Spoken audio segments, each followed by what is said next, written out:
Oui, vous me demandez de parler de mes premiers terrains et de ma thèse. Euh, bon, mes premiers terrains, en fait, il y en a deux terrains un peu différents. Il y a mon terrain de maîtrise, puisque ça s'appelait comme ça à l'époque, euh, en 84-85. Bon, je reste 5 mois en Afrique, mais en fait, je reste surtout 3 mois dans un village particulier qui sera toujours la base de mes travaux en Pays Dogon, le village de Kosogou-Donyou. Et ensuite, le deuxième terrain pour ma thèse, où je vais rester 2 ans d'affilée entre 1988 et 1990. Bon, pour ma thèse, je ferai un terrain complémentaire de 2 mois ensuite pour compléter certaines informations, mais c'est surtout ce terrain ce terrain-là. Et dans les deux cas, mon sujet d'étude principal, ça va être la bière de Mille. Ce qui fait toujours évidemment sourire les gens, euh, comme si ce n'était pas un sujet très sérieux. Alors pourquoi avoir choisi ce sujet? En fait, je n'avais pas, contrairement à d'autres collègues ou à ce qui se dit généralement, de vision du terrain comme une épreuve initiatique. Je n'avais pas une vision masochiste ou du terrain. Pour moi, le terrain, c'était un plaisir, c'était la volonté d'allier plaisir et travail. Je ne vois pas pourquoi on a besoin de souffrir sur le terrain pour obtenir de bons résultats. Au contraire, j'aurais plutôt tendance à dire qu'il faut trouver un lieu où on se sente bien, en tout cas au départ, et un sujet qui vous convient, qui soit sympathique pour vous, pour faire du bon travail. Donc, j'étais un grand amateur de bière de Mille, hein, mais l'idée c'était aussi que c'était un moyen, en allant dans les cabarets de bière, c'est-à-dire les lieux où on vend la bière, de, de m'insérer plus facilement dans les relations à l'intérieur des villages, etc. Et de fait, oui, la bière crée des liens, effectivement, alors parfois des liens superficiels, hein, on est tous copains au cabaret, mais parfois, bon, après, chacun retourne dans son village. C'était en tout cas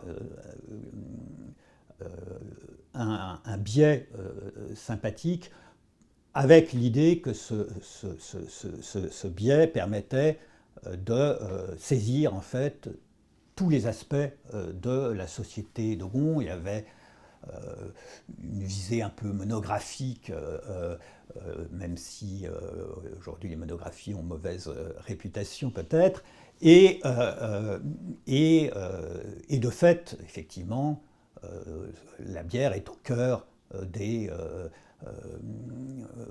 aspects religieux de la société, y compris les nouvelles religions, mais aussi au cœur de l'économie, au cœur du social. Et je crois que mon intuition s'est révélée exacte. Euh, oui, pourquoi la bière, mais aussi pourquoi mon lieu exact de terrain en Pays Dogon. C'est important peut-être de le, de le préciser. Ce lieu, donc c'était le village de Kosogou Donyou. Le lieu principal de mes recherches, et ce lieu, en fait, je l'ai choisi tout simplement en raison des réseaux de relations que j'avais eus lors de mes voyages touristiques antérieurs.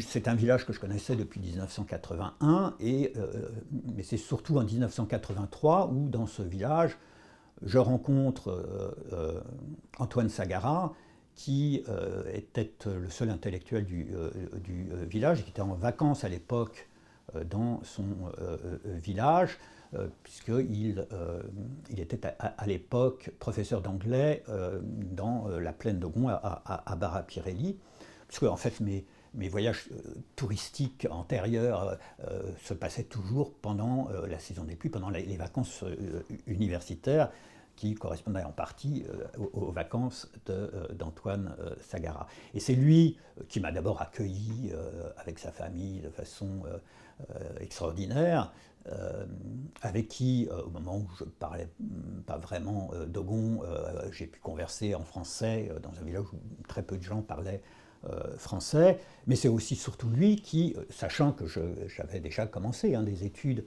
d'ethnologie, m'a proposé de revenir pour mon terrain de maîtrise dans ce village, en me laissant sa maison qui était la plupart du temps inoccupée, et donc en me confiant à sa famille pendant qu'il était. Et c'est une invitation que j'ai bien sûr acceptée, parce que ça me permettait de pas, d'avoir déjà un moyen de ne pas passer comme un complet intrus dans ce village, d'autant qu'il a expliqué pourquoi je venais travailler, que je me rappelle d'ailleurs tout à fait de ces mots, que j'étais un étudiant sans le sou, sans doute dans son esprit c'était pour dire que ça n'allait surtout pas lui demander de l'argent, etc. Bon, il y avait tout un discours pour m'introduire dans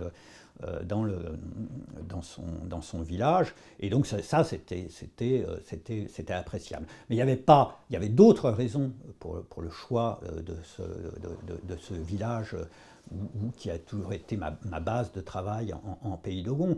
C'était un village ancien avec une histoire politique importante, mais c'était un village de taille modeste, 250 habitants à l'époque, quand un village d'Ogon moyen, c'est plutôt 450-500 habitants.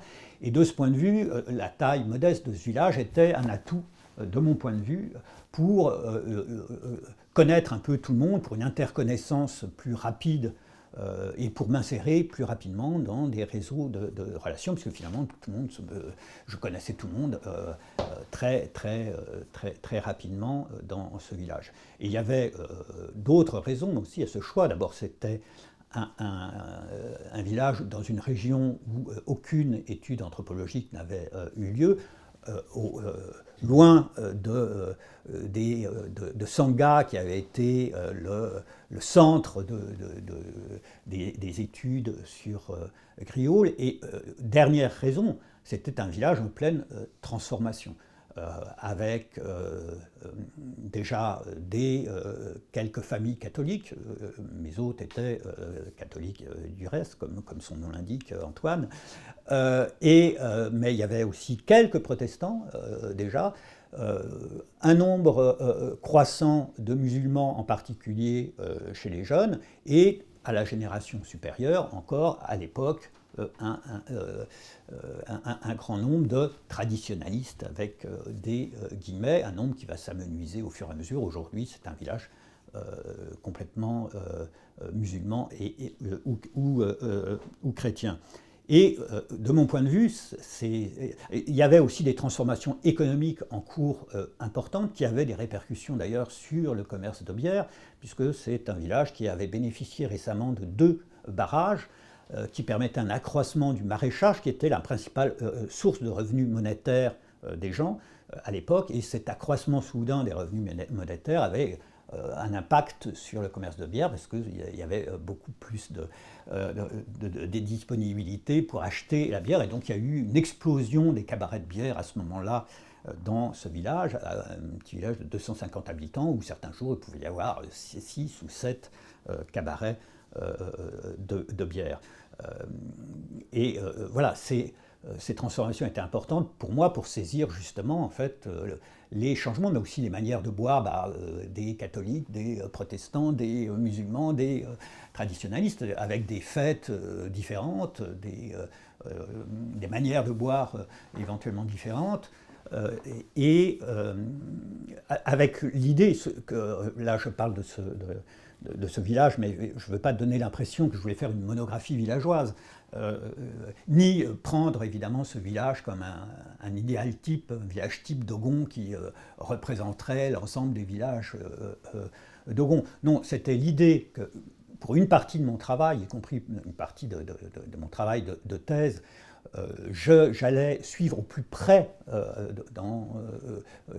qui se passait dans ce village, y compris au niveau des cycles annuels qui avaient lieu dans toutes les confessions religieuses, suivre au plus près les manières de boire, y compris les manières singulières des uns et des autres. Et là, il faut une proximité et du temps pour saisir ça.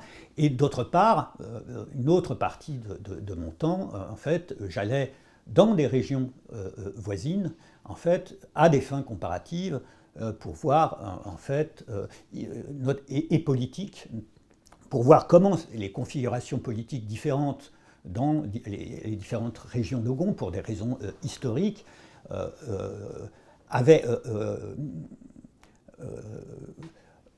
eu une influence sur la morphologie sociale très différente au niveau de l'organisation d'âge, par exemple, au niveau